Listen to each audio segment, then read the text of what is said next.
पंचायत चुनाव में भाजपा की जीत के बाद पार्टी पदाधिकारियों ने विधानसभा चुनाव में भाजपा की जीत की दावेदारी अभी से ठोक दी है। डिप्टी सीएम केशव प्रसाद मौर्य ने कहा कि 2022 में भाजपा फिर सरकार बनाएगी। प्रदेश में 300 से ज्यादा सीटें जीतेगी, क्योंकि देश के लोग जानते हैं कि केवल नरेंद्र मोदी के हाथ में वो सुरक्षित है। कोई भी इस तरह से पत्रकारों के साथ कोई दुर्व्यवहार, कोई घटना नहीं वीडियो वायरल हो रहा है और जो घटना हुई है उसके जो दोषी होंगे कार्रवाई करेंगे। एक घटना हुई है, जब से संसदीय कानून की बातचीत प्रदेश के अंदर लगातार विपक्षी जो है उसको घेरने की तैयारी है। घेर ले जितना घेरना चाहें, हम 100 में 60 हमारा है, 40% में बंटवारा है और बंटवारे में भी हमारा है। ऐसा नहीं केवल हिंदू इसके पक्ष में, मुसलमान भी इसके पक्ष में। क्या विपक्षी को मनाने के लिए कुछ पहल करी जाएगी?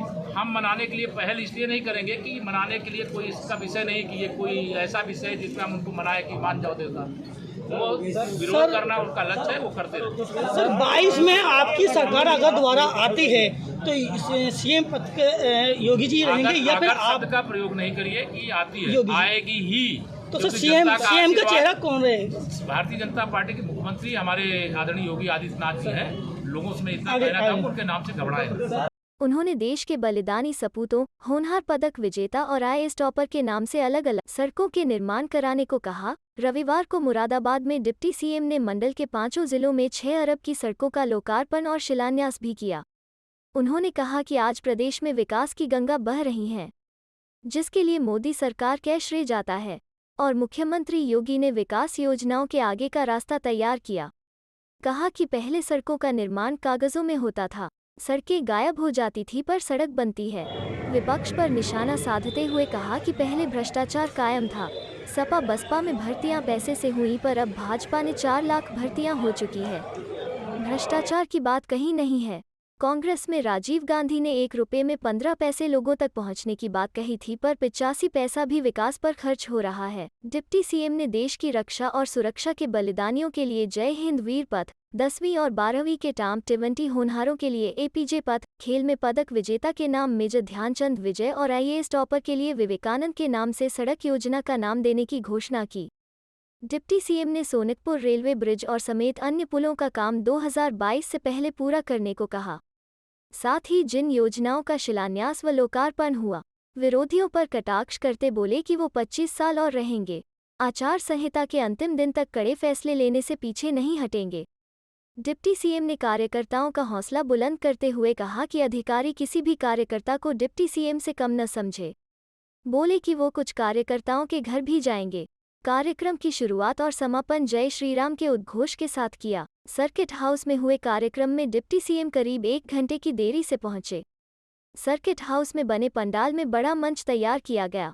मंच पर डिप्टी सीएम, परिवहन मंत्री अशोक कटारिया, पंचायत राज मंत्री चौ भूपेंद्र सिंह, मेयर विनोद अग्रवाल के अलावा मंडल भर के विधायक सुशांत सिंह, कमलेश सैनी के अलावा मंच पर पूर्व सांसद सर्वेश कुमार सिंह, डा यशवंत सिंह, भारतेदु सिंह व कांवर सिंह तांवर और मंडल के सभी जिला पंचायत अध्यक्ष समेत प्रमुख नेता पहुंचे।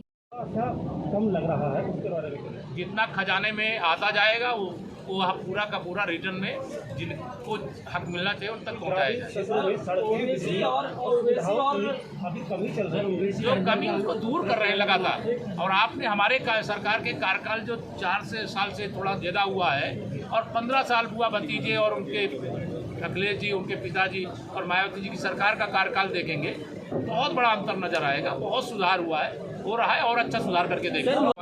जनसंख्या नियंत्रण कानून ला रही है, ड्राफ्ट भी तैयार हो गया, मगर विपक्ष ये कहता है कि टाइमिंग तय नहीं हुई है अभी इनकी और ये सिर्फ योगी सरकार का चुनावी हक करना है। देखिए, विपक्ष मुस्लिम तुष्टीकरण की राजनीति करने के लिए इस प्रकार के आरोप लगा रहा है। अन्यथा अंदर खाने से पक्ष तो चाहता ही है, विपक्ष भी चाहता है। और हम जो भी काम करते हैं वो देश और प्रदेश के हित में काम करते हैं। और मैं लगातार देख रहा हूँ कि जनसंख्या नीति को लाने के फैसले का प्रदेश में तो स्वागत हो ही रहा है, पूरे देश में स्वागत हो रहा है। सर सपा सांसद शफीकुर रहमान बद्र ने जनसंख्या कानून को उधर से टकराने वाला कानून बताया। बोले अगर देश पे हमला होता है तो रक्षा कैसे होगी फिर अगर ये लागू? उसकी चिंता वो ना करें। 56 इंच के सीने वाले देश के माननीय प्रधानमंत्री जी पर देश को भरोसा है, वो भी भरोसा है। लखनऊ में ATS ने 2 टेररिस्ट पकड़े हैं अलकायदा के। हाँ। क्या प्रतिक्रिया है? ये तो उत्तर प्रदेश की पुलिस लगातार कर ही रही है। जो भी देश विरोधी शक्तियाँ उनको पकड़ रहे हैं, जो आपराधिक शक्तियाँ हैं उनको पकड़ रहे हैं, कानून व्यवस्था को दुरुस्त रखने के लिए बड़े से बड़े कदम उठाए जा रहे हैं। तो जो भी पुलिस कर रही है, जिनको भी पकड़ा है उसकी जांच होने दो, जो दोष उनके होंगे उसके हिसाब से उनको दंड देने का काम जो भारत के संविधान ने पुलिस को अधिकार दिया है, उस अधिकार का प्रयोग करके ऐसे लोगों को पकड़ा जाना। उन्नाव मामले में क्या कहना चाहेंगे सर? मुरादाबाद मंडल की 600 करोड़ रुपए से अधिक की परियोजनाएं हमारे कैबिनेट मंत्री आदरणीय भूपेन्द्र जी, स्वतंत्र प्रभार के मंत्री आदरणीय अशोक कटारिया जी, हमारे दोनों माननीय राज्य मंत्री बलदेव सिंह गोलक जी और आदरणीय बहन गुलाब देवी जी, यहाँ के सभी माननीय विधायकगण, सभी हमारे नवनिर्वाचित जिला पंचायत के अध्यक्षगण,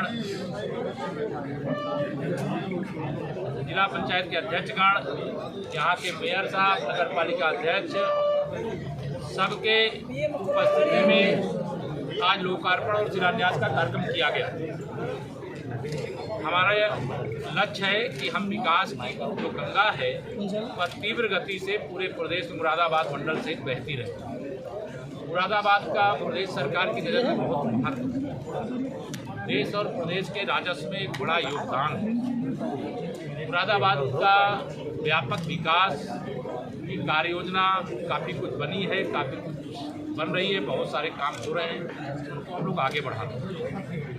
आज यहाँ जो लोकार्पण शिलान्यास का कार्यक्रम हुआ है, 31 जुलाई से पहले जिन जिन विधानसभा क्षेत्रों की ये परियोजनाएं हैं, वहाँ पर वहाँ के माननीय जनप्रतिनिधियों से बातचीत करके, हमारे जो मंत्रीगण है उनसे समय लेकर के या वहाँ जनता के बीच में भी सुपुर्द करने का काम होगा।